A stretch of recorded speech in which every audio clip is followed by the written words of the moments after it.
The United States National Security Council took a decision to regime change Imran Khan. Pakistan, a country of 220 million people, just like that, the National Security Council decided that their Prime Minister had to go. How's that for interfering in other countries' politics? They conveyed it through Under Secretary of State Mr. Lu, who actually wrote it in a letter to the leaders of the opposition in Pakistan in terms, and I paraphrase, but only just a paraphrase.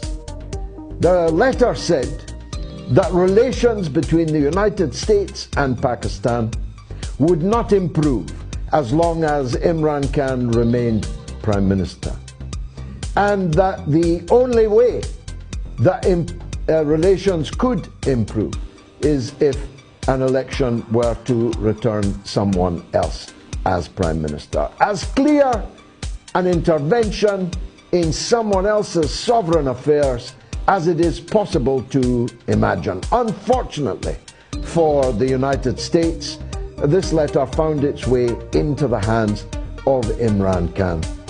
The proximate reason for it is obvious enough.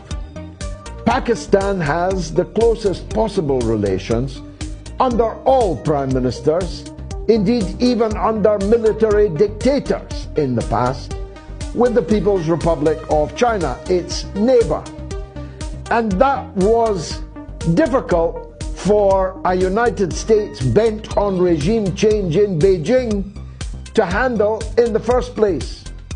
But on the first day of the Russian military operation in Ukraine, where was Imran Khan? He was in Moscow, signing a deal with President Putin to receive, at knockdown prices, a guarantee of Russian gas and a guarantee of Russian wheat, in order to heat his people, in order to feed his people, in order to keep the wheels of industry turning for his people. In other words, he was doing his job, his duty as the Prime Minister of Pakistan. But this double harness of a Pakistan in closer cooperation with Russia and in an ironclad alliance with China lit a fuse which they hoped, still hope, would lead to the explosion of Imran Khan's premiership.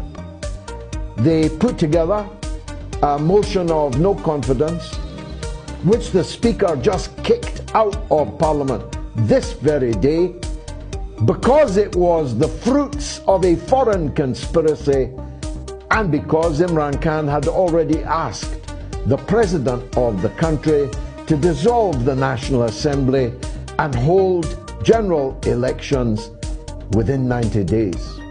General elections which I confidently predict will see Imran Khan sweep the country if the United States does not ensure that the army, whose top brass are playthings of the United States and always have been ever since the country was created, the military which hanged the martyr Zulfikar Ali Bhutto, the military which overthrew elected prime ministers like Nawaz Sharif, like Benazir Bhutto.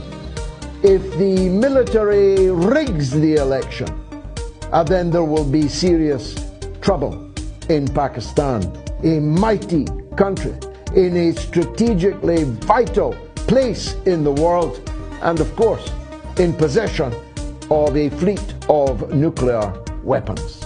It doesn't get much more dangerous than that.